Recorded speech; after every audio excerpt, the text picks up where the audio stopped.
અંગૂઠે અમૃતવસે લપતિતણા ભંડાર Shri Guru Gautam summary વાંછિત ફલદાતાર. Every week બધાને આ એક તો સૂત્ર જેટલું પણ આપવામાં આવે છે તે અને સાથે સાથે શબ્દાર્થ જેટલા પણ આપવામાં આવે છે એટલા બધાને એવરી વીક પાક્કા કરીને આવવાનું કમ્પલસરી છે, તે ખાસ ધ્યાન રાખવાનું છે.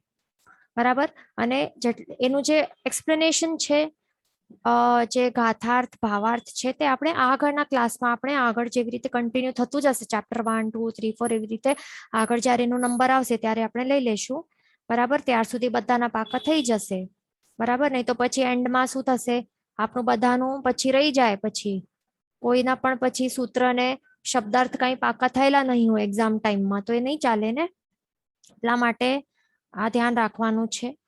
બરાબર. એવરી વીક પાકો કરી લેવાનું, બાયહાટ કરવાનું કમ્પલસરી છે. તો હવે ગાતા ગ્રહણ કરવાનું છે ગુરુ સ્થાપના સૂત્ર પંચિંદ્રિયનું.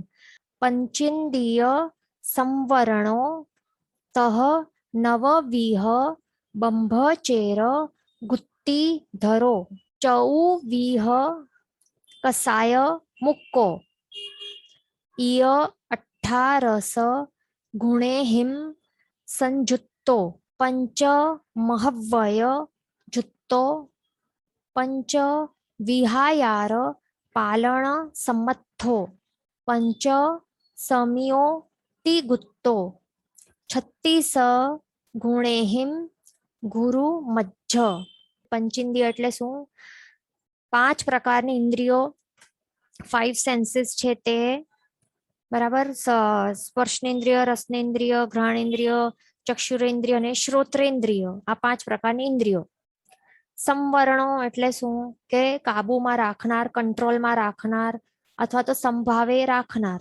પછી તહ એટલે કે તથા, નવવિહ એટલે કે 9 પ્રકારના, નવવિધ કે 9 પ્રકારના, બંભચેર એટલે કે બ્રહ્મચર્યની, ગુત્તી ધરો એટલે કે ગુપ્તીને ધારણ કરનારા.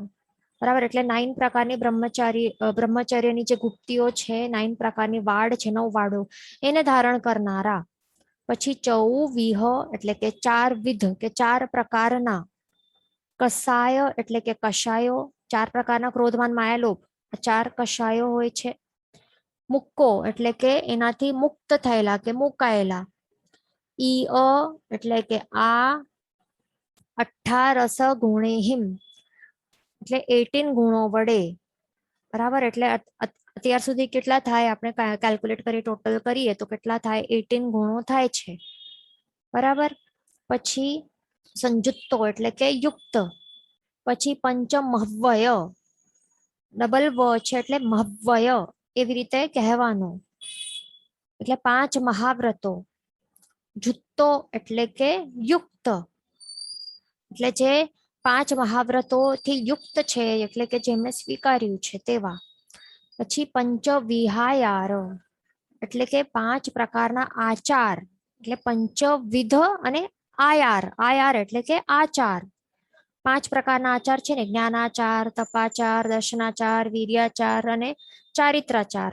આ 5 પ્રકારના આચારોથી જે યુક્ત છે એટલે જે પાળવામાં સમર્થ છે. આગળ છે પાલણ સમર્થો એટલે પાળવામાં સમર્થ છે. પછી પંચ સમિયો એટલે 5 સમિતિથી યુક્ત. તી ગુત્તો એટલે કે 3 ગુપ્તીઓથી યુક્ત. 36 ગુણેહિમ એટલે 36 ગુણો વડે. ગુરુ એટલે કે ગુરુ, મજ્જ એટલે કે મારા. બરાબર. એટલે આટલા ટોટલ આપણે કરશું તો કેટલા થશે, 36 ગુણો થશે. હવે જે આપણે કર્મ વિશે આપણે જોઈ રહ્યા હતા ક્લાસમાં, લાસ્ટ ક્લાસમાં એના વિશે બે ક્વેશ્ચન આવ્યા હતા, તો તે પણ આપણે સમજી લઈએ.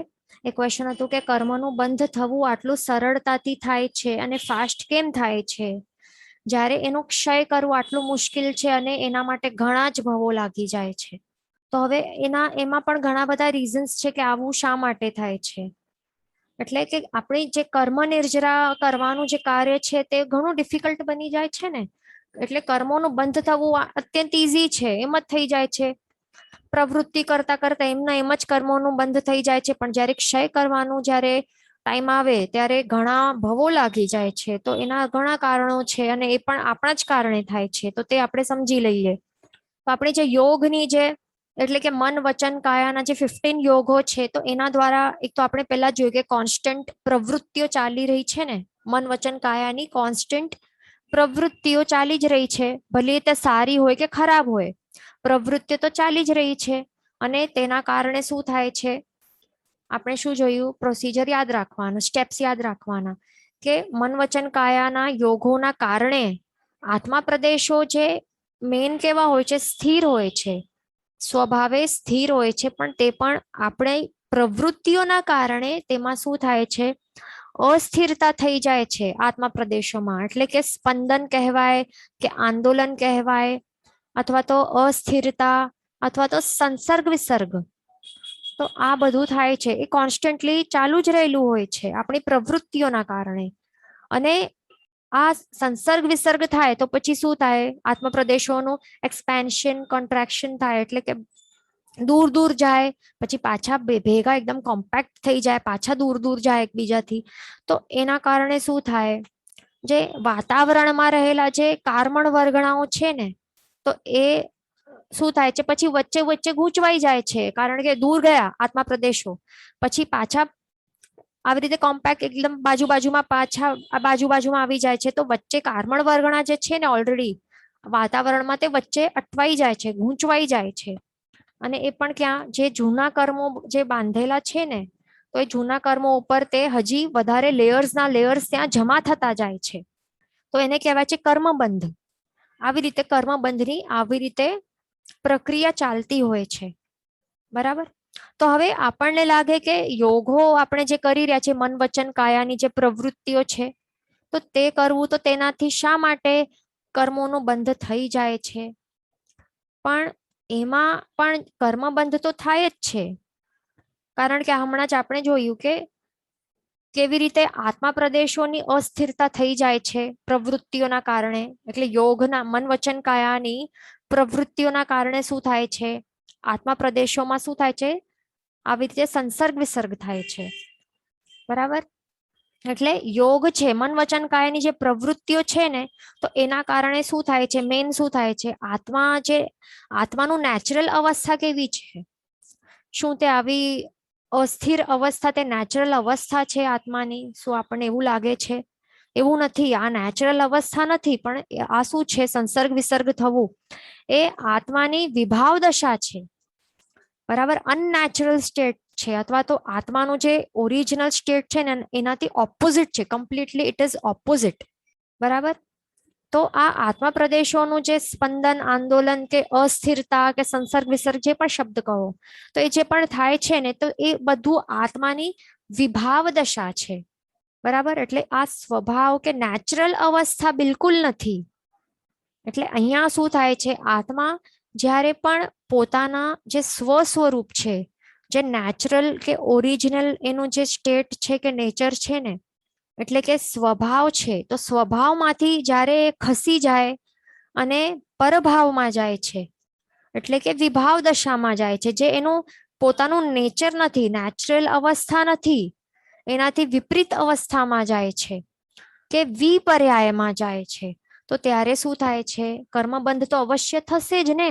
બરાબર. એટલે સ્વભાવમાંથી ખસીને આત્મા જ્યારે જ્યારે વિભાવમાં જશે, અનનેચરલ અવસ્થામાં જશે, ત્યારે અવશ્ય એક વાત થશે, તે છે કર્મબંધ.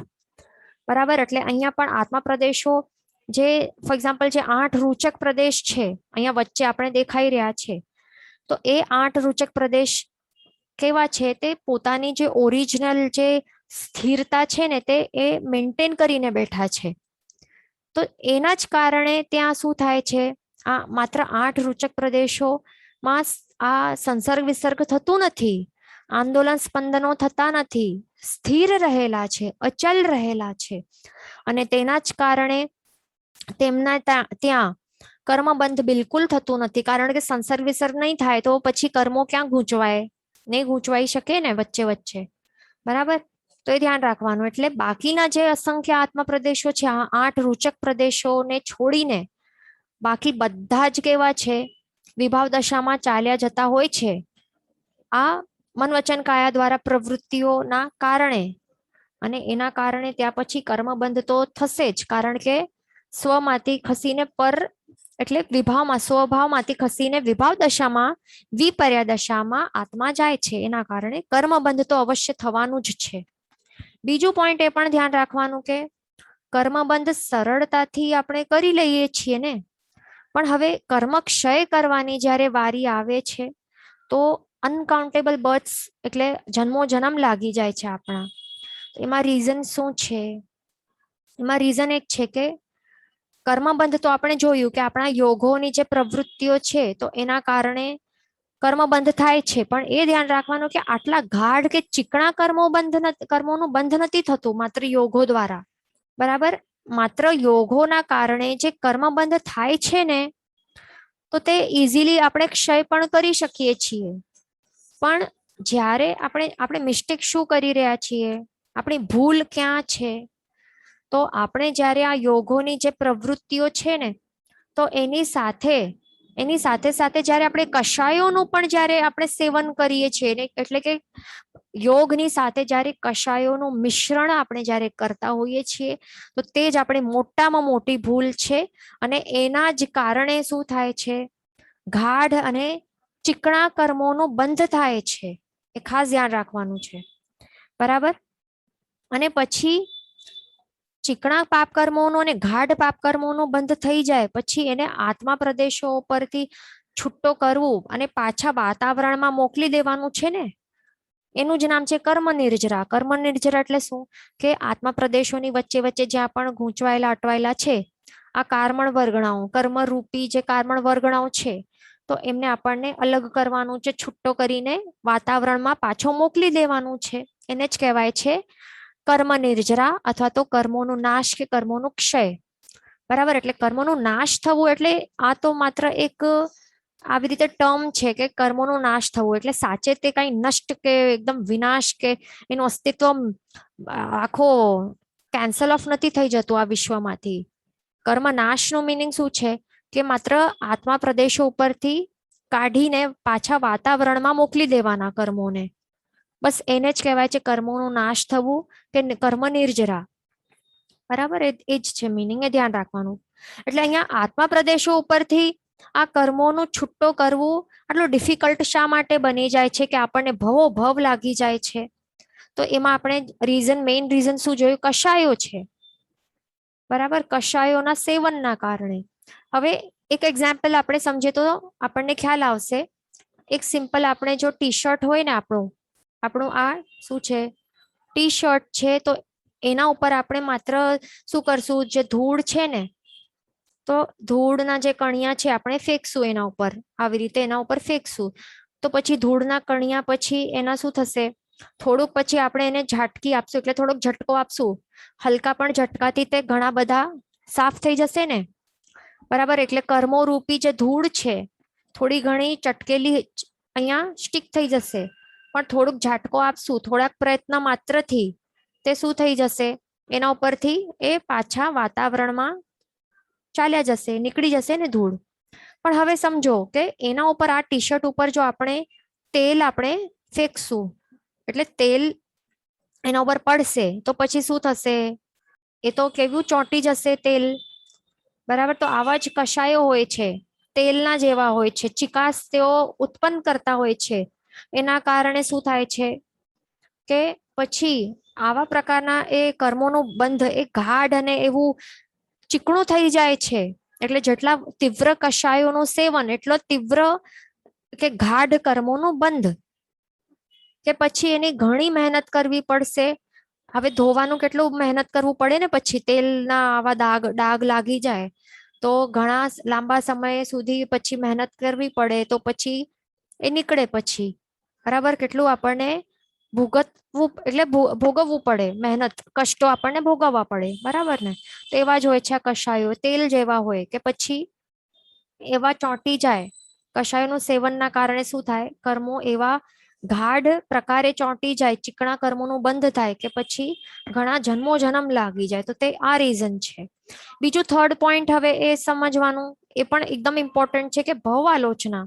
આપણે ભવ આલોચના લેતા નથી ને, આ મેઇન પોઈન્ટ છે. આ પણ થર્ડ પોઈન્ટ છે કે એના કારણે પછી શું થાય છે, જે આપણે પાપોનું સેવન જે પણ કર્યું હોય ને, એટલે જે પણ ખરાબ પ્રવૃત્તિઓની સાથે જે પણ કષાયોનું પણ મિશ્રણ કરીને જે પણ પાપોનું સેવન કર્યું હોય, તો જો આપણે ભવ આલોચના આપણે લેતા નથી અને આ સેમ જ ભાવમાં આપણે પ્રાયશ્ચિત નથી કરી લેતા કરેલા પાપોનું, તો શું થાય છે, તેના કારણે પણ શું થાય છે, આપણને આવતા ભવો ભવ સુધી ચક્રવર્તી વ્યાજો પછી આપણને ચક્રવર્તી વ્યાજ સાથે આપણને ભયંકર ફળો એ ભોગવવા પડે છે. ભવો ભવ સુધી દુર્ગતિની પરંપરાઓ સર્જાઈ જાય છે આપણા માટે. તો એટલા માટે ધ્યાન રાખવાનું કે ભવ આલોચના મૃત્યુથી પહેલા આપણને લઈ જ લેવાની એ કમ્પલસરી છે આપણા દરેક માટે. બરાબર, તો આપણે આ બધું સોલ્યુશન્સ છે એ બધું આપણને ફોલો કરવા.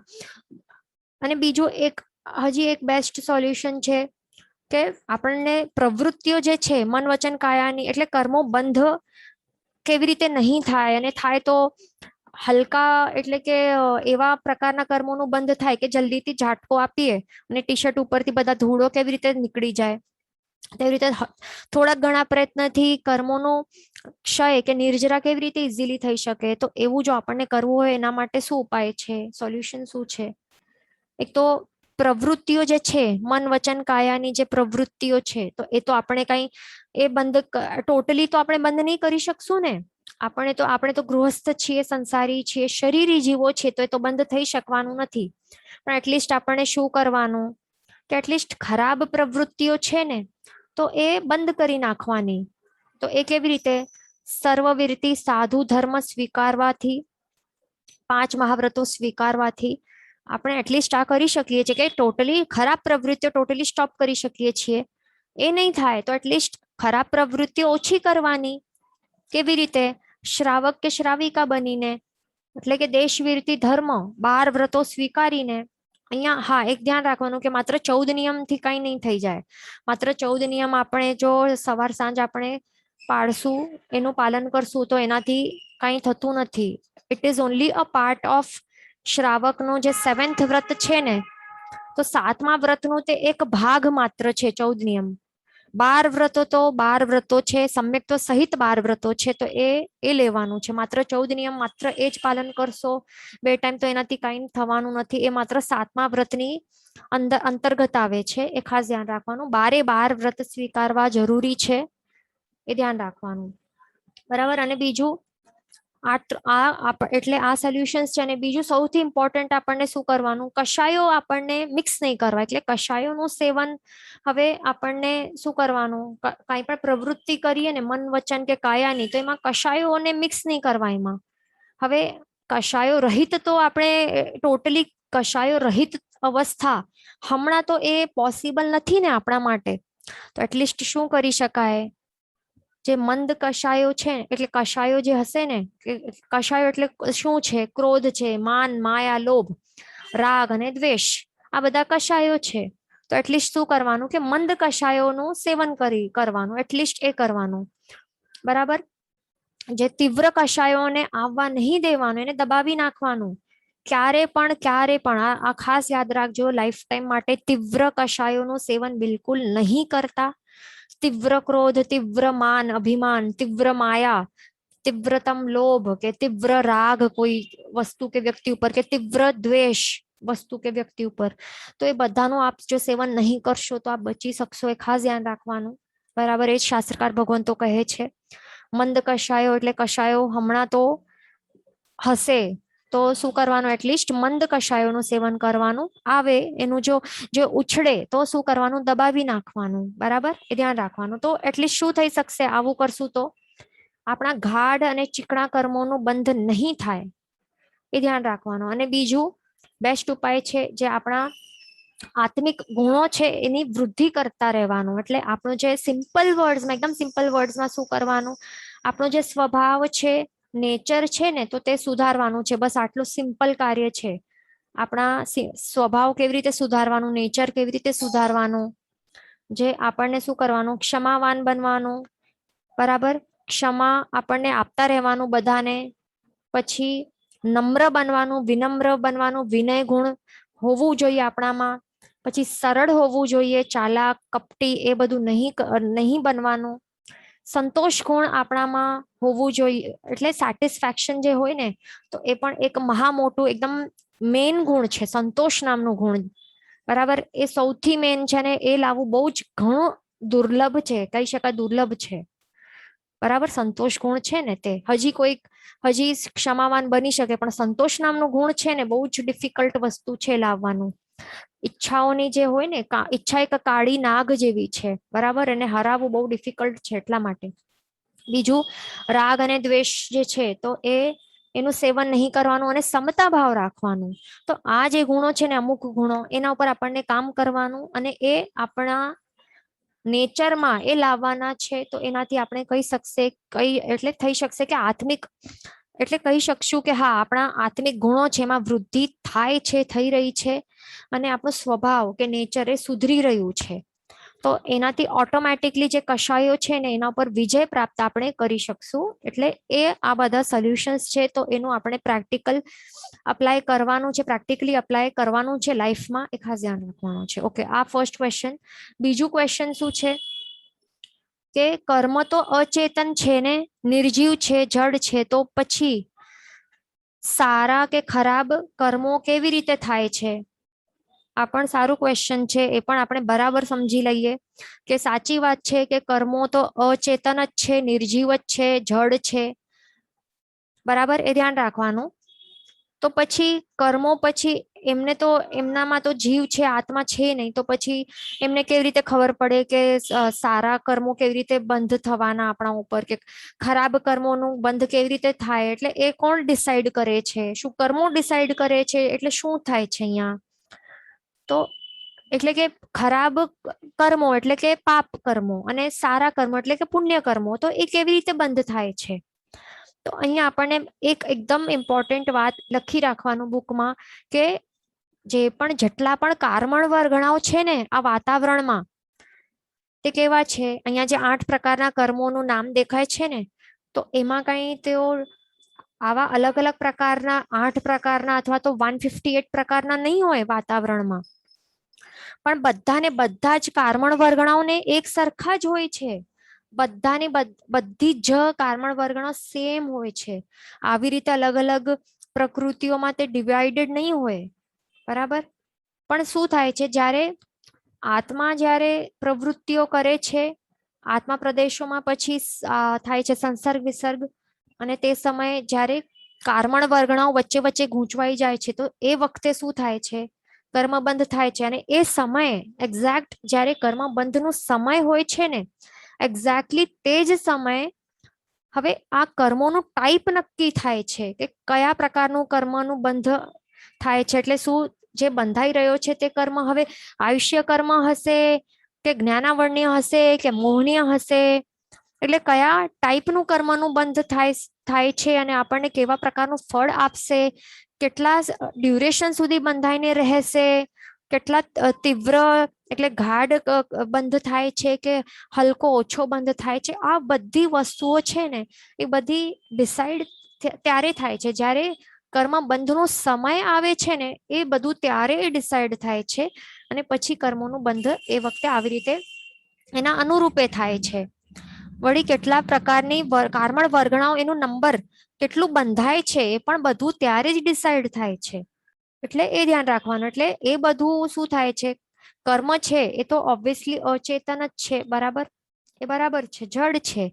પણ આ બધું આપણા કારણે જ આપણે જે પ્રવૃત્તિ, જે પ્રકારની સારી શુભ કે અશુભ પ્રવૃત્તિઓ કરી રહ્યા છીએ, કશાયનું સેવન કેટલે ઇન્ટેન્સિટી સાથે કરી રહ્યા છીએ, એ બધું એના ઉપર જ ડિપેન્ડન્ટ થાય છે કે કર્મોનું બંધ કેવું થશે ને કેવા પ્રકારનું એ બનશે, કયા પ્રકારનું, એ બધું એ પછી આપણા કારણે ડિસાઈડ થાય છે. એટલે કર્મો તો પોતે અચેતન છે, તે પોતે ડિસાઈડ નથી કરતા. એ બધું આપણા કારણે થાય છે, આત્માના કારણે થાય છે. એ ખાસ ધ્યાન રાખવાનું. બીજું, હવે આપણે લાસ્ટ ક્લાસમાં આપણે શું જોઈ રહ્યા હતા કે કર્મ તે શું છે એ જોઈ રહ્યા હતા. કાર્મણ વર્ગણા શું છે તે પણ આપણે હમણાં જોયું. બધું જ આપણે લાસ્ટ ક્લાસમાં જોયું કે કર્મબંધ પણ કેવી રીતે થાય છે, એના સ્ટેપ્સ પણ જોયા. એ યાદ રાખવાના સ્ટેપ્સ. બરાબર, અને ક્યારે થાય છે તે પણ આપણે જોયું. અહીંયા ક્વેશ્ચન આવેલો છે કે પ્લીઝ એક્સપ્લેન કર્મબંધ અગેન. તો એના સ્ટેપ્સ છે ને તો આપણે સ્ટેપ વાઇઝ અહીંયા લખી લઈએ, આપણે યાદ રાખવા. બરાબર, સ્ટેપ્સ શું છે? આત્મા પહેલા શું કરે? કંઈક પ્રવૃત્તિઓ કરે, જે 15 યોગો છે, મન વચન કાયના ટોટલ 15 યોગ દ્વારા કંઈક કંઈક પ્રવૃત્તિઓ તો કન્ટિન્યુઅસલી ચાલુ જ રહેલી હોય છે. પછી ભલે તે શુભ હોય કે અશુભ પ્રવૃત્તિ હોય. બરાબર, તો આ ફર્સ્ટ સ્ટેપ છે. પછી એના કારણે, આ પ્રવૃત્તિઓના કારણે શું થાય છે? આત્મા પ્રદેશો જે કેવા છે નેચર વાઇઝ, એના રિયલ નેચર કેવું છે? સ્થિરતા વાળું નેચર છે, અચલ. એટલે સિદ્ધ ભગવંતના જે આત્મા પ્રદેશો કેવા છે? ઓરિજિનલ નેચરમાં છે, એમના સ્વ સ્વરૂપમાં છે. એટલે ટોટલી સ્ટેબલ, સ્થિર, અચલ છે. બિલકુલ પણ એમાં સંસર્ગ વિસર્ગ નથી થતું. તો એ ઓરિજિનલ અવસ્થા છે આત્મા પ્રદેશોની. પણ આપણી આ પ્રવૃત્તિઓના કારણે મન વચન કાયાની જે 15 યોગો છે એના દ્વારા શુભ હોય કે અશુભ હોય, કેવી પણ પ્રવૃત્તિઓના કારણે શું થાય છે? સેકન્ડ સ્ટેપ, આત્મા પ્રદેશોમાં સંસર્ગ વિસર્ગ થાય છે. એટલે કે સ્પંદન, આંદોલન, કોન્ટ્રાક્શન, એક્સપેન્શન એક્સેટ્રા થાય છે. બરાબર, અને એ પણ કેવું થાય છે? જે આપણે બોઇલ કરીએ ને પાણી, જ્યારે એ બોઇલ થાય, બુડબુડ બુડબુડ, કેવું એકદમ જોરદાર આંદોલનો થતા હોય છે, બબલ્સ ના બબલ્સ બને છે. તો એવું જોરદાર એવા આંદોલન થતા હોય છે આપણા આત્મા પ્રદેશોમાં. બરાબર, તો એના કારણે થર્ડ સ્ટેપ શું થાય છે? જે પણ કાર્મણ વર્ગણાઓ, જે પણ અહીંયા આખા 14 રાજલોકમાં વાતાવરણમાં, એ પણ ક્યાં, જ્યારે જ્યાં જે ઠેકાણે આપણા આત્મા પ્રદેશો રહેલા હોય, તો તે ઠેકાણે જેટલા પણ આ કાર્મણ વર્ગણાઓ રહેલા હોય, તો તે પછી વચ્ચે વચ્ચે વચ્ચે તેઓ ગૂંચવાઈ જાય. જ્યારે આ સંસર્ગ વિસર્ગ થાય છે ને, એટલે દૂર જાય આત્મા પ્રદેશો, પાછા કોમ્પેક્ટ થાય. આવું જે સંસર્ગ વિસર્ગ થાય છે, તો ત્યારે જે વચ્ચે વચ્ચે રહેલા જે વાતાવરણમાં કાર્બન વર્ગણાઓ હોય, તો તે ગૂંચવાઈ જાય, અટવાઈ જાય. એને જ આ જ પ્રોસેસને કહેવાય છે કર્મબંધ. એ ધ્યાન રાખવાનું. અને એ કર્મબંધ થતી વખતે એ સમય શું શું નક્કી થાય છે કે કયા પ્રકારનું આ 8 માંથી અથવા તો 158 માંથી કયા પ્રકારનું કર્મનું બંધ થાય છે? તે આપણે કેવા પ્રકારની પ્રવૃત્તિ કરી છે યોગો દ્વારા, તો એના ઉપર ડિપેન્ડન્ટ છે કે કેવા પ્રકારનું હવે કર્મનું બંધ. એટલે આ 8 અહીંયા નામો દેખાય છે, અથવા તો 158 જે કર્મોના ટાઈપ્સ છે, એમાંથી કયા ટાઈપનું આ કર્મ બની ગયો છે એ બંધ થાય છે. એટલે કર્મનું ટાઈપ એ નક્કી થાય છે. પછી કર્મોની સ્થિતિ નક્કી થાય છે. એટલે કેટલા સમય સુધી, કેટલા ડ્યુરેશન સુધી તે આપણા આત્મા ઉપર ચોંટીને રહેલા હશે એ નક્કી થાય છે. ત્રીજી વસ્તુ નક્કી થાય છે કે રસ, એટલે કેવા પ્રકારનું, જ્યારે કર્મોનું જે આ ટાઈમ બોમ્બ છે ને, એ જ્યારે બ્લાસ્ટ થશે, એટલે જ્યારે પણ એ બ્લાસ્ટ થશે એટલે ઉદયકાળ આવશે, તો ત્યારે આ કર્મો કેવા ઇન્ટેન્સિટીથી આ બોમ્બ બ્લાસ્ટ થશે, એટલે કેટલી તીવ્રતાથી એ ફળ બતાડશે. ફળ કેવું? એટલે નાનકડું એવું છે, અથવા તો એકદમ જોરદાર ફળ આપશે. પછી તે સારું ફળ પણ હોય કે ખરાબ ફળ પણ હોય, તો તે પણ નક્કી થાય છે. અને ચોથી નક્કી શું થાય છે કે જ્યારે વચ્ચે વચ્ચે કાર્બન વર્ગણાઓ જે ફસાઈ રહી છે ને, ગૂંચવાય છે, તે કેટલા પ્રમાણમાં, એટલે એમનું નંબર ઓફ કાર્બન વર્ગણા, કેટલા નંબર ઓફ કાર્બન વર્ગણા જે કેટલી ગૂંચવાશે, કેટલી અટવાશે, કેટલું બંધ થશે, તો એનું નંબર પણ તે નક્કી થાય છે. એટલે આ 4 વસ્તુઓ કર્મ બંધના સમયે આ બધું આટલું બધું નક્કી થાય છે. અને તે બધું આપણા કારણે, આપણા જે પ્રવૃત્તિઓને કશાયો ઉપર આ બધું ડિપેન્ડન્ટ છે. એ ખાસ ધ્યાન રાખવાનું. બરાબર, તો આ સ્ટેપ્સ યાદ રાખવાના બધાને. અને બીજું કર્મ નિર્જરા છે. એટલે શું કે સિમ્પલ છે, જે ગૂંચવાયેલી અટવાયેલી જે આ કાર્મણ વર્ગણાઓ એટલે કે કર્મ છે, તો એને માત્ર આપણને આત્મા પ્રદેશોની ત્યાં જે ગૂંચવાયેલી છે તેને માત્ર છૂટો કરી નાખવાનો છે આપણે અહીંયાથી, અને એને પાછો વાતાવરણમાં મોકલી દેવાનું છે. બસ આટલી વસ્તુને કહેવાય છે કર્મ નિર્જરા. બરાબર, એટલે કર્મોનું નાશ થવું એટલે એ નથી કે એનું અસ્તિત્વ જ મટી જાય, તો એનું એ મિનિંગ નથી થતું કર્મનું નાશ. એટલે કર્મનું નાશ એટલે શું કે પાછો વાતાવરણમાં મોકલી દેવાનું. બરાબર, એ છે બસ, એ ધ્યાન રાખવાનું. અહીંયા ક્વેશ્ચન છે કે ડઝ ધેટ મીન આત્મા ડિસાઇડ્સ ટાઈપ ઓફ કર્મ, ડ્યુરેશન એટસેટ્રા? તો હા, તો એ જ છે ને કે આત્મા જેવી પ્રકારની શુભ કે અશુભ પ્રવૃત્તિ કરશે, અને કશાયોનું સેવન તો આત્મા જ કરે છે ને. તો એના કારણે જ આ બધું ડિસાઇડ થાય છે, નક્કી થાય છે. એટલે આપણા આત્મા ઉપર જ આ બધું ડિપેન્ડન્ટ છે, આપણા કારણે જ આ બધું થાય છે. આપણે જૈનોલોજી 1 ક્લાસમાં પણ જોયું હતું ને, આત્મા કર્મોનું કરતા છે અને આત્મા કર્મોનું ભોગતા છે. એટલે આત્મા પોતે કર્મનું બંધ પોતે જ કરે છે, પોતાના કારણે જ પોતે કરે છે. બરાબર, પોતે જ પ્રવૃત્તિ આવી કરે છે, કશાયોનું મિશ્રણ કરે છે એમાં વળી. તો પછી કર્મોનું બંધ થાય છે આ સંસર્ગ વિસર્ગ આંદોલનોના કારણે. બરાબર. અને પછી ડ્યુરેશન પણ એ નક્કી થાય છે. જો તીવ્ર એવા કશાયોનું સેવન હશે તો લાંબા લાંબા ડ્યુરેશન સુધી પડેલા હશે, ભવો ભવ સુધી ચોંટીને રહેલા હશે કર્મો આપણા આત્મા પ્રદેશો ઉપર. એટલે આ બધું આપણા કારણે જ આ બધું થાય છે. એટલા જ માટે આપણે સોલ્યુશન્સ પહેલા જ આપણે હમણાં 5 મિનિટ્સ પહેલા આપણે જોયા કે શું સોલ્યુશન્સ કરવા જોઈએ જો આપણને બચવું હોય તો. એ ધ્યાન રાખવાનું. બરાબર, એ સોલ્યુશન્સને અમલમાં આપણને મૂકવાનું છે તો ફાયદો છે, નહીં તો કઈ ફાયદો નથી. તો આપણે આ બધું જોઈ લીધું. હવે આપણે આગળ ચાલશું. ઓકે, તો હવે હા, તો આપણે શું જોઈ રહ્યા હતા? પેજ નંબર આપણે ક્યાં હતા? પેજ નંબર તો આપણે આ જોઈ રહ્યા હતા કે ધર્મ શું છે, કર્મ શું છે. તો કર્મ શું છે ટોટલી આપણું આ ટોપિક થઈ ગયું છે કે કર્મણ વર્ગણા શું છે, કર્મ બંધ શું છે, કર્મ નિર્જરા શું છે.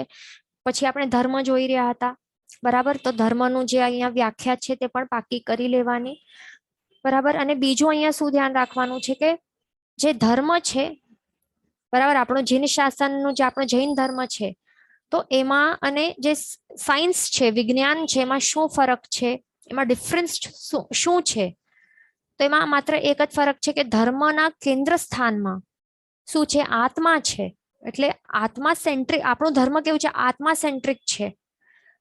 બરાબર, એટલે આત્માના કલ્યાણ ઉપર જ આપણું ધર્મ ફોકસ કરે છે. એ જ તો મેઇન છે ને. બરાબર, પોતાનું આપણું જે લાસ્ટ ફાઇનલ ડેસ્ટિનેશન તો એ છે ને કે આપણું આત્માને ક્યાં પહોંચાડવાનું છે? સિદ્ધ અવસ્થા સુધી પહોંચાડવાનું છે. તો હવે ધર્મ તો એ જ કરશે ને. આત્મા સેન્ટ્રિક જ એ ડિસિઝન્સ લેશે, એના ઉપર જ એની ગાઈડલાઇન્સ હશે, એના ઉપર બેઝડ હશે બધું. બરાબર ને. પણ આ સાયન્સ અને જે ટેકનોલોજી છે, એટલે કે વિજ્ઞાન છે, તો એનું ફોકસ શેના ઉપર છે? પદાર્થો ઉપર છે. પદાર્થ એટલે શું? હવે જેમ કે આપણે કહીએ ને કે અલગ અલગ જે પદાર્થો છે, મોસ્ટલી તો એ લોકો તો પૂતગલોને જ કેચ કરી શકતા હોય છે ને. આત્મા જે છે તો એના ઉપર તેઓ તો કઈ એક્સપેરિમેન્ટ કરી શકતા નથી, કારણ કે આત્મા કેવું છે? આત્મા તો અસ્પર્શી છે ને. કેવું છે? એનું વર્ણ ગંધ રસ અને સ્પર્શ નથી ને. આત્મા કેવું છે? અવર્ણી છે, કોઈ કલર્સ નથી, કલરલેસ છે. વર્ણ નથી, પછી ગંધ નથી એટલે સ્મેલ નથી એની, પછી વર્ણગંધ રસ એટલે કોઈ ટેસ્ટ નથી એના કોઈ પણ જાતના, પછી સ્પર્શ નથી એટલે કે અસ્પર્શી છે. યુ કેનોટ ટચ આત્મા. અને એનું કોઈ આવાજ એ નથી કરતો, ન તો એનો શેડો હોય, આત્માના શેડોઝ હોય, નહીં બને. ન તો એના તેજ હોય, પ્રકાશ ન હોય, આભા ન હોય, કાંઈ નહીં હોય આત્માનું. તો હવે તેઓ કેચ જ કેવી રીતે કરી શકશે એમના ઇન્સ્ટ્રુમેન્ટ્સ? એટલા માટે વિજ્ઞાન તો પછી આત્મા ઉપર એનું ફોકસ છે જ નહીં, કારણ કે એના ઉપર કઈ એને કેચ જ નહીં કરી શકશે. તો પછી એના ઉપર એક્સપેરિમેન્ટ્સ ને બધું કઈ કરી નહીં શકશે ને. એ માત્ર શું કરી શકે છે? એનું કેટલું સુધી એનું શક્તિ કેટલી છે? માત્ર એ જે પૂતગલ રૂપી જે પદાર્થ છે, તો એને જે કેચ કરી શકશે, એના ઉપર જે એક્સપેરિમેન્ટ કરીને શું કરશે? નવા નવા જે અલગ અલગ પદાર્થો જે એને મળશે, ક્યાંક ક્યાંક માઇન્સ ને ક્યાંક ક્યાંકથી એ શોધી આવે, બધું એક્સપેરિમેન્ટ્સ કરતા જાય. બરાબર, તો એનાથી શું કરે છે? પૂતગલોના જે પર્યાયો છે, એની અવસ્થાઓ છે, તો એમાં એ પરિવર્તન લાવવા એ પ્રયત્ન કરતા હોય. બસ એટલા સુધી જ તેઓની શક્તિ સીમિત છે. બરાબર, ફોર એક્ઝામ્પલ શું છે? જે જે અહીંયા હાઇડ્રોક્લોરિક એસિડ દેખાય છે, બરાબર, HCl, તો એની અંદર એમાં જો સોડિયમ હાઇડ્રોક્સાઇડ જો એમાં મિશ્રણ કરશે, કેમિકલ રિએક્શન થશે અને સોડિયમ ક્લોરાઇડ એટલે કે સોલ્ટ અને વોટર આવી રીતે પાણી એ બની જશે.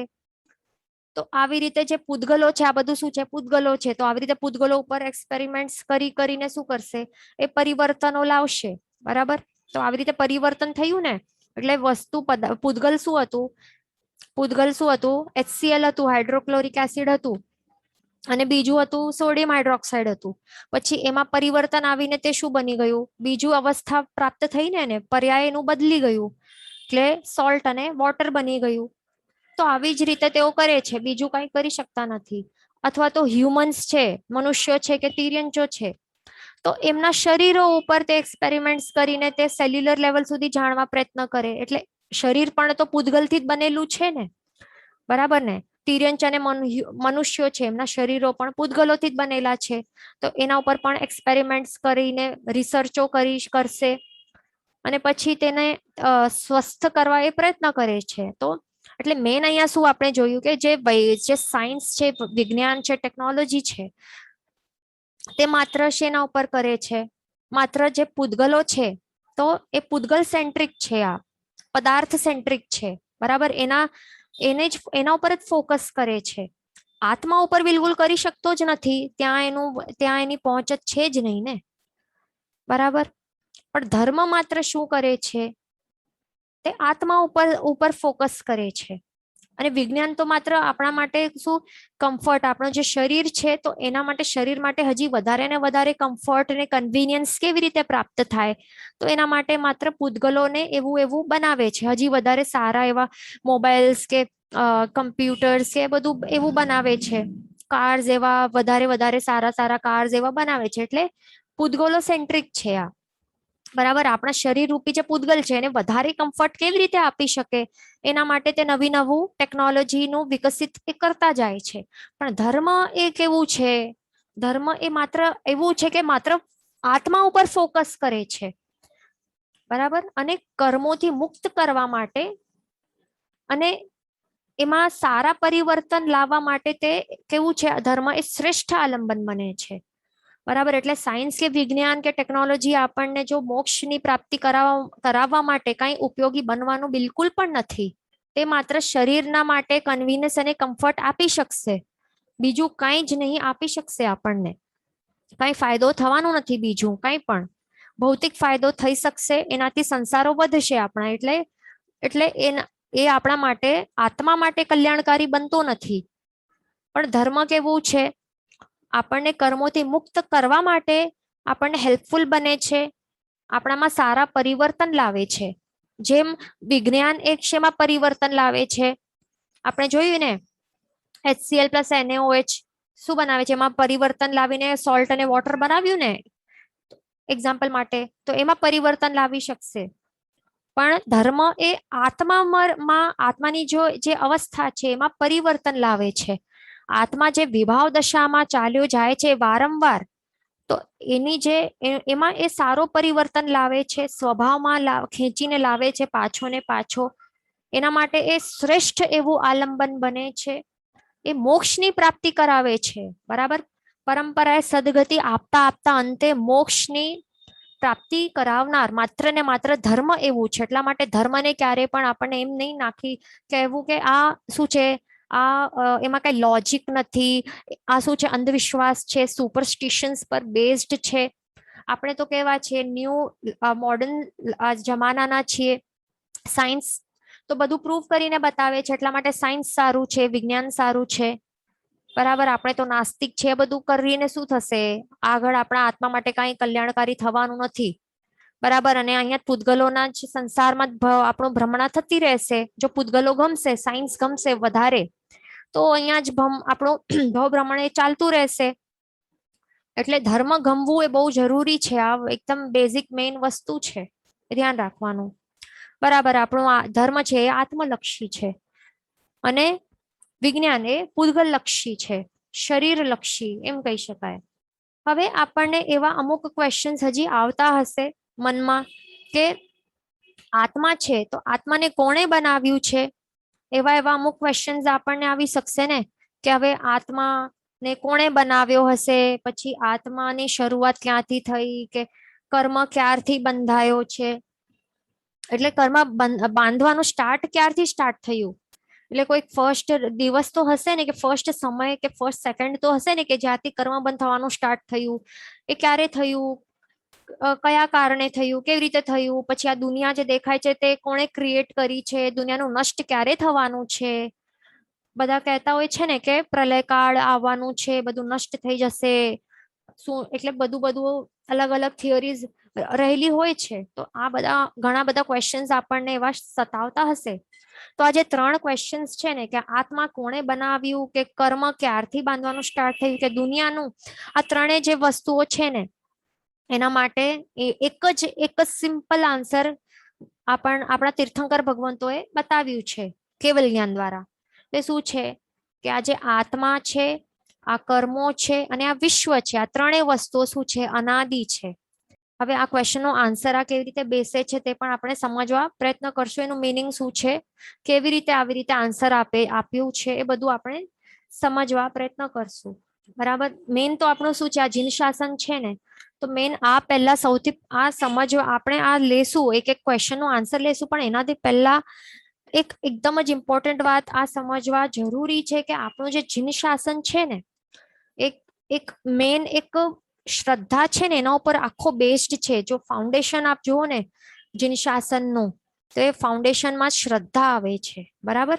શ્રદ્ધા નહીં હશે ને તો કઈ આપણને બધું નકલી ને બધું કઈ થશે નહીં. આપણને મોક્ષની પ્રાપ્તિ પણ ક્યારે થઈ જ શકવાની નથી. એટલે શ્રદ્ધા શું છે, શ્રદ્ધા બહુ જ ઇમ્પોર્ટન્ટ ફેક્ટર છે. આપણે જે પણ જોડાયેલા છે ક્લાસમાં, શ્રદ્ધા હશે તો જ આપણે આગળ વધી શકશું, નહીં તો નહીં. આ ખાસ રૂલ છે, આ સમજી લો. અને એટલી હમણાં તો શું છે, શ્રદ્ધા તો હજી ઇમ્પોર્ટન્ટ થઈ ગઈ છે આ કાળમાં આપણા માટે ખાસ કરીને. કારણ કે આપણે જ નહીં, પણ જે 5 ભરત ક્ષેત્રોમાં રહેલા છે અને જે 5 ઐરવત ક્ષેત્રો, એટલે ટોટલ આ જે 10 ક્ષેત્રોમાં રહેલા છે ને, તો આ જે કેવા છે, જેમના પાપ કર્મો વધારે રહેલા છે ને, તો આ બધાનું જન્મ હમણાંના કાળમાં આ 10 ક્ષેત્રોમાં થયેલું છે. બરાબર. આપણું પણ even we are included in this. બરાબર. આપણા પાપ કર્મો વધારે રહેલા હશે, એના કારણે આપણું આ 10 ક્ષેત્રમાંથી એક ક્ષેત્રમાં હમણાં આ અવસરપીણી કાળના 5મા એવા દુષમ આરામાં આપણું જન્મ થયેલું છે. કારણ કે આપણને કાંઈ પણ એવું, કોઈ પણ એવા કેવલી ભગવંતો અથવા તો અરિહંત ભગવાન પણ આપણા માટે કેવા અલભ્ય બન્યા છે ને હમણાં આપણા માટે. ન તો કોઈ દેવતાઓ પણ સહાય કરીને આપણે ત્યાં પછી હમણાં લઈ જઈ શકતો નથી. કારણ કે આપણામાં આટલી શું સત્વ નથી, આપણામાં એવું છે નહીં, આપણી યોગ્યતા રહેલી નથી. બરાબર ને. એટલે આપણને કાંઈ પણ એવી શંકાઓ હોય ને, તો એનું સમાધાન આપણે હમણાં મેળવી શકશું નહીં. એટલે મેન આ ખાસ સમજવા જેવી વસ્તુ છે. જીન શાસનમાં આપણે જેટલું પણ આ વિદ્યાપીઠ દ્વારા પણ આપણે જેટલું પણ સમજીને શીખી રહ્યા છીએ ને, એમાં આપ જો 100 ક્વેશ્ચન્સ આવશે, એમાં સમજો કે આપણે માત્ર કેટલા, જેટલું આપણી શાસ્ત્ર જ્ઞાન જેટલું મેળવેલું હશે એના દ્વારા સમજો કે 50-60 ક્વેશ્ચન્સના આન્સર આપી શકશું. પણ બાકીના જે છે તો એના આન્સર્સ આપણે પણ નહીં આપી શકશું. કેમ? કારણ કે ફર્સ્ટ ઓફ ઓલ એમાં જો 2 વાત છે કે હમણાં કેટલા બધા જે આગમો છે ને, જે શાસ્ત્ર છે ને, એ બધા લોપ પામી ગયા છે, વિચ્છેદ થઈ ગયા છે. બરાબર. આપણા પાસે આટલું અવેલેબલ નથી, આટલું જ્ઞાન. બીજું છે, આપણી પોતાની બુદ્ધિ પણ આટલી નથી. આ કેવું ઉતરતો કાળ છે, બધાની બુદ્ધિઓ ઉતરતી જશે, ઘટતી જશે, સમજાશે નહીં, સમજણ શક્તિ ઉતરતી જશે, યોગ્યતા પાત્રતા પણ ઘટતી જશે, એટલે એ સમજાશે પણ નહીં. બીજું એ આન્સર આપનારો પણ નહીં હશે ને. હમણાં આપના જે પણ ક્વેશ્ચન હોય તો એમાંથી 30-40 તો આપી પણ નહીં શકશું, કારણ કે 100માંથી 30-40 આપણે પણ નહીં આપી શકશું, કારણ કે આટલું અવેલેબલ છે નહીં જ્ઞાન. અને હમણાં કેવલી ભગવંત કે અરિયન ભગવાન છે પણ નહીં કે આપને બધા આન્સર્સ આપી શકે. એટલે હવે આપણને શું શંકાઓનું સમાધાન બધા જ નહીં થાય. બરાબર. હમણાં આપણે જેટલા પણ આગમો છે ને, એટલે જે પણ જીનવાણી છે ને, તો જેટલી અવેલેબલ છે ને, માત્ર એમાંથી જેટલું પણ આપણને શીખવા મળે છે, તો એના ઉપર આપણને દૃઢ શ્રદ્ધા એક હોવી જરૂરી છે. બરાબર. બધા આન્સર નહીં મળે તો એના માટે આપણને એ આવી રીતે સ્ટબનનેસ નહીં બતાવવાનું કે નહીં મને તો લોજિક જોઈએ, જેનું એના પાછળનું કારણ શું છે, જો લોજિક મળશે તો જ હું માનીશ, નહીં તો નહીં માનીશ. આવા પ્રકારનું જો જડતા હશે ને આપણામાં, તો પછી કંઈ થવાનું નથી આપણું. બરાબર. એ ખાસ ધ્યાન રાખવાનું છે. બરાબર. બધા લોજિક મળશે નહીં આપણા પાસે, કારણ કે હમણાં જ આપણે કહ્યું રીઝન શું છે. બરાબર. કેવલી તો છે નહીં હમણાં, અને આગમો પણ નથી, અને બુદ્ધિઓ પણ બધાની ઓછી થઈ જાય છે, થઈ ગઈ છે. તો અહીંયા આપણને જેટલું પણ મળે છે ને આપણને સ્વીકારવાનું છે, બસ એ જ ઓપ્શન છે આપણા પાસે હમણાં. જે 10 ક્ષેત્રો વાળા છે ને એમના માટે આ જ ઓપ્શન છે. આપણને એ જ વિચારવાનું કે આપણા પ્રભુ શું છે, સાચે શું છે, તેઓ સર્વજ્ઞ છે ને, માટે તેમણે જે કહ્યું છે તો તે ઓબ્વિયસલી સંપૂર્ણ સત્ય જ કહ્યું છે. તો એમાં હવે શંકાઓ કે વિરોધ આવવું જ ન જોઈએ આપણને મનમાં. ભલે એના પાછળનું લોજિક નથી મળતું છતાં પણ એક્સેપ્ટ કરી લેવાનું છે, કારણ કે પ્રભુએ કહ્યું છે ને. પ્રભુ તો સર્વજ્ઞ છે. પ્રભુએ કહ્યું છે કે આત્મા છે, પરલોક છે, નરક છે, દેવલોક છે, મોક્ષ છે. તો તે બધું, આ બધું જે કહ્યું છે એ સાચું હશે કે નહીં, કોને ખબર. તો આવા પ્રકારનો જે સંશય થશે ને આપણામાં, તો પછી વિચારી લેવાનું કે આપણામાં પછી સમ્યક દર્શને તો એ બહુ દૂર છે, એ આવવાનું નથી ક્યારે પણ પછી. બરાબર. આવા પ્રકારના સંશયો થવા નહીં જોઈએ. એવું પણ નહીં વિચારવાનું કે આંખોથી તો મેં જોયું નથી ને આત્મા છે કે નહીં. નરક નરક પણ કોણે જોઈ છે કે નહીં સાચે. સ્વર્ગ પણ કોણે જોયું, મોક્ષ કોણે જોયું છે, અરિહંત ભગવાનને પણ કોણે જોયું છે, હશે કે નહીં. આપણે પોતાની આંખોથી જોઈશું આપણે તો જ આપણે માનશું. તો એવા પ્રકારની સ્ટબનનેસ કે આવા પ્રકારના જે કુવિચારો છે, તો તે આપણને પોતાને આવા મનમાં લાવવા બિલકુલ નહીં જોઈએ.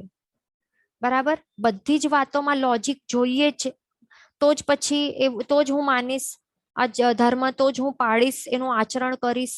તો એ બધું આપણને આ બધું નહીં કરવાનું. આવી જડતા કાઢી નાખવાની છે.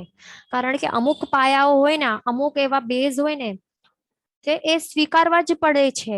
હવે આપ જો મેથેમેટિક્સમાં પણ આપ જો જોશો ને, તો શું હોય કે અમુક એવા કોઈ ફોર્મ્યુલાઝ આપેલી હોય કે અમુક ટેબલ્સ આપેલા હોય, તો એમાં આપ ક્વેશ્ચન કરી જ નહીં શકો કે એવું શા માટે છે કે 1+1 2 જ થાય, અથવા તો 2 1 2, 2 2 4, આવી રીતે ટેબલ્સ શા માટે છે, કોણે કહ્યું છે આવું જ હશે. બીજું 1+1 4 કેમ નથી થતું, કે 1+1 11 કેમ નથી થતું. આવા પ્રકારના ક્વેશ્ચન્સ તો આપણે પૂછી જ નહીં શકીએ ને. એના પાછળનું લોજિક શું છે. જો આપણે આમ બેઝિક કંઈક ફોર્મ્યુલાઝ હોય એ આપણે જો એક્સેપ્ટ કરશું, માનશું, તો જ પછી આગળના જે કેલ્ક્યુલેશન્સ હશે તો જે આપણે કરી શકશું ને. ને તો કેવી રીતે કરી શકશું. બીજું જેમ કે H2 plus hydrogen plus oxygen, એ જ્યારે મિશ્રણ થાય તો વોટર બને છે, પાણી બને છે. તો હવે એ H2O ને પાણી જ કેમ કહેવાય, અથવા તો પાણીના બદલે બીજું કંઈ આપણે બીજું કેમ વાપરતા નથી, હાથ પગ ધોવા માટે પાણી જ કેમ વાપરી રહ્યા છે. આવા અમુક એવા ક્વેશ્ચન્સ હોય ને તે કરી નહીં શકાય. બસ તે આપણને બધા સ્વીકારવા જ પડે ને. અમુક વસ્તુઓ એ આપણને માનવી જ પડે છે. એવી જ રીતે સમજી લેવાનું કે પ્રભુના જે વચનો છે ને, તો એના ઉપર પણ આપણને સાચી શ્રદ્ધા આપણને રાખવી જરૂરી છે. અને જ્યારે સાચી શ્રદ્ધા આવશે ને, અને જ્યારે એમને આપણે સ્વીકારશું કે માનશું, તો જ આપણને આગળનું જે શાસ્ત્ર જ્ઞાન છે ને, અને એમાં રહેલા જે તત્વો છે, રહસ્યો છે, તો જ આપણને સમજાશે. નહીં તો ત્યાં જ આપણે અટકેલા રહીશું. હવે અહીંયા પણ આપણને દેખાય છે ખ ને ખ જ કેમ બોલાય, હવે ખ ને શ કેમ નહીં બોલાય. આવા ક્વેશ્ચન કરાય જે છે. હવે આપને સ્વીકારવું જ પડશે. એના પાછળનું લોજિક શું છે એવા ક્વેશ્ચન કરો તો ચાલે. ખ ને ખ કેમ જ, પછી ક મ અને ડ એ ભેગા થઈને એને કમળ એવી જ રીતે પ્રોનાઉન્સિએશન કેમ કરાય, અથવા તો એનું મિનિંગ એ કમળ એટલે લોટસ જ કેમ થાય છે, બીજું કંઈ કાજળ કંઈ થઈ નથી જતું. આ બધું આવા ક્વેશ્ચન તો થાય કરી જ નહીં શકાય ને. આ એક્સેપ્ટ જ કરવું પડશે કે હા, ખ ને ખ, ક ને મ ને ડ કમળ જ કહેવાશે. આવા અમુક જે બેઝિક પાયાઓ છે, રૂલ્સ છે, એ સ્વીકારશું તો જ આગળના જે સેન્ટેન્સીસ આપણે વાંચી શકશું ને. નહીં તો ત્યાં જ અટકેલા રહેશું. એવું જ છે આપણું જીન શાસનમાં જે અમુક એવા પાયાના જે સિદ્ધાંતો છે, રૂલ્સ છે, તો એ તો આપણને શ્રદ્ધાથી જ સ્વીકારવા પડશે કે હા, પ્રભુએ કહ્યું એટલે સાચું જ છે. એમાં પછી ના પાછળનું લોજિક નહીં મળે કે નહીં મળે, સ્વીકારવાનું છે બસ. કારણ કે હવે શ્રદ્ધા શું છે, શ્રદ્ધાનું નામ જ સમ્યક દર્શન છે. શું છે શ્રદ્ધા એટલે શું છે, શ્રદ્ધાનું નામ જ છે સમ્યક દર્શન. બરાબર. તો શ્રદ્ધા આપણને જો સમ્યક દર્શન મેળવવાનું છે, એટલે કે સમ્યક દર્શન હોય તો સમ્યક જ્ઞાન પણ હોય. તો સમ્યક દર્શન સમ્યક જ્ઞાન જો મેળવવાનું હોય તો શ્રદ્ધા તો કમ્પલસરી છે ને. શ્રદ્ધાનું નામ જ છે સમ્યક દર્શન, બીજું શું છે? તો આ હવે બીજું એ પણ આપણે સાંભળ્યું હશે કે જે સમ્યક દર્શન છે એને શું કહેવાયું છે? દુર્લભ રત્ન કયું છે? એટલે ઇઝીલી કઈ આપણે પ્રાપ્ત નથી કરી શકતા. આત્માનું જે આ ગુણ છે, સમ્યક દર્શનનું જે ગુણ છે એને કહેવાય છે દુર્લભ રત્ન. ઇટ ઇઝ ઇમ્પોસિબલ ટાઈપ આ લેવલનું છે. તો હવે કાંઈ એટલે કાંઈક હશે એટલા જ માટે આ દુર્લભ કહેવાયું છે ને. કારણ કે સમ્યક દર્શન શું છે? શ્રદ્ધા છે. તો હવે આવા લેવલની શ્રદ્ધા જ્યારે આપણને પ્રાપ્ત થશે, અમુક લેવલની શ્રદ્ધા, સાચી શ્રદ્ધા જે કહેવાય, અચલ કે દૃઢ શ્રદ્ધા, તો એ લેવલની જ્યારે શ્રદ્ધા પ્રાપ્ત થાય તો જ પછી કહેવાશે કે હા સમ્યક દર્શનની પ્રાપ્તિ આપણને થઈ છે. તો શ્રદ્ધા પણ એટલે વિચારો કે શ્રદ્ધા પણ કયા લેવલની હશે કે આપણે પણ પ્રાપ્ત નથી કરી શકતા. એટલા જ માટે તો સમ્યક દર્શન નથી મેળવી શકાતું અને એટલા જ માટે એને દુર્લભ રત્ન કહેવાયું છે. બરાબર ને? એટલે આપણામાં પણ જે સમ્યક દર્શનનું નામનું જે ગુણ છે એટલા જ માટે તો એને કહેવાય છે કે દુર્લભ છે. કારણ કે આપણામાં એ લેવલની શ્રદ્ધા, સાચી શ્રદ્ધા હજી નથી આવી. આ જ સમજવાનું આપણને મુશ્કેલ બની રહ્યું છે કે શ્રદ્ધા એ બેઝ છે. બીજું સમ્યક દર્શનનું ફર્સ્ટ લક્ષણ આપણે જોયું ને, આપણે 5 લક્ષણોનું એક ઓવરવ્યુ જોયું હતું, આપણે યાદ છે પહેલા 1-2 ક્લાસ પહેલા. સમ્યક દર્શન આપણને આપણામાં છે કે નહીં એને ચેક કરવા માટે આપણે કેટલા 5 લક્ષણો જોયા હતા ને ઓવરવ્યુ. તો એનું ફર્સ્ટ હતું આસ્તિક્ય. એટલે આસ્તિક્ય હવે શું છે? આસ્તિક્ય એટલે તો શ્રદ્ધા છે વળી, બીજું શું છે? આસ્તિક્ય એટલે જ શ્રદ્ધા છે, શ્રદ્ધા એટલે સમ્યક દર્શન છે. આટલું આ બધું એક જ વસ્તુ છે. બરાબર? એટલે આપણને આ લેવલની શ્રદ્ધા લાવવી બહુ જ મુશ્કેલ છે. એટલા જ માટે સમ્યક દર્શન દુર્લભ રત્ન કહેવાયું છે. આપણને પ્રભુના જે વચનો છે ને એના ઉપર આપણને સાચી શ્રદ્ધા હજી સુધી નથી આવી. કારણ એમાં રીઝન શું છે? હવે વિચાર્યો છે એનું રીઝન શું છે? કેમ આપણને પ્રભુના વચનો પર શ્રદ્ધા નથી આવી? કારણ કે આપણે પોતાને ઇન્ટેલિજન્ટ માની રહ્યા છે કે પ્રભુને શું ખબર, એ જમાનામાં પ્રભુને શું ખબર હતી કે હમણાંના ટાઈમમાં ફ્રીજ ને ટીવી ને આવું બધું આવવાનું છે. પ્રભુને શું ખબર હતી કે એરોપ્લેન બધા દોડાવવાના છે આકાશોમાં? પ્રભુને શું ખબર હતી? અને એ જમાનામાં જેવા પ્રકારની પ્રવૃત્તિઓ હતી, જે લેવલનું સ્ટાન્ડર્ડ ઓફ લિવિંગ હતું, એ પ્રમાણે પ્રભુએ બધું ધર્મની પ્રરૂપણા કરેલી છે. આપણું તો એવું જ છે ને થિંકિંગ. બરાબર? આપણી તો એ જ લેવલની થિંકિંગ છે કે પ્રભુને શું ખબર. ત્યાં ગામડા ટાઈપના હતા એ લોકો, તો એ ગામડાઓ માટે જે એના અનુરૂપે પ્રભુએ ધર્મ બતાડ્યું છે. અને હમણાંના અનુરૂપે થોડી ધર્મ છે. તો આપણે તો મોડર્ન જમાનાના છીએ. બરાબર? એવા પ્રકારનું આપણને એવી થિંકિંગ છે ને. પ્રભુ આઉટડેટેડ જૂના જમાનાના છે. બરાબર? એટલે આપણે પોતાને પ્રભુથી પણ ઇન્ટેલિજન્ટ સમજી રહ્યા છીએ. બરાબર? એટલા જ માટે તો આપણને આ પ્રભુના વચનો ઉપર સાચી શ્રદ્ધા હજી નથી આવી. વળી દરેક વાતમાં આપણને લોજિક તો જોઈએ જ કે આ શા માટે, આ શા માટે, બધું લોજિક તો જોઈએ તો જ પછી આપણે માનવા રેડી થઈએ છીએ મુશ્કેલીથી. નહીં તો પછી આ બધું ધર્મ શું લાગે? અંધશ્રદ્ધા લાગે, સુપરસ્ટિશન લાગે, બધું આવું જ લાગતું હોય છે ઘણાને. બરાબર ને? એટલે એવું જ હોય છે. એટલે આ કાળમાં એ ધ્યાન રાખવાનું કે આટલા કોઈ જ્ઞાની નથી કે આપણને આપણા બધા જ ક્વેશ્ચનના જે જીન વચન છે એના દરેક વચનના પાછળના લોજિક આપણે આપી શકશે. હમણાં કોઈ એવા જ્ઞાની નથી. એ ધ્યાન રાખવાનું. અને જો પ્રભુ હોત ને તો 1000% આપણને આપત જ બધા જ લોજિકો આપતા પ્રભુ, કે કેવલી ભગવંત પણ હોત હમણાં તો બધું આપણને આપી દેત. પણ હમણાં છે નહીં ને. આપણા જેમાં આપણી જ મિસ્ટેક છે, આપણા જ પાપો છે, એના કારણે આપણો જન્મ અહીંયા થયું છે. એટલે હમણાં આપણને એક જ there is only one way. આપણને બધું લોજિક વગર જ બધું સ્વીકારવું પડશે. બસ એ જ છે. જેટલું મળે લોજિક એટલું સ્વીકારવાનું, જેનું નથી મળતું લોજિક એ પણ સ્વીકારવાનું છે. વચન વિરુદ્ધ બોલાયું હોય તો મિચ્છામિ દુક્કડમ સર્વમંગલ માંગલ્યમ સર્વ કલ્યાણ કારણમ પ્રધાનમ સર્વ ધર્માણમ જૈનમ જ્યોતિ શાસનમ પ્રણામ.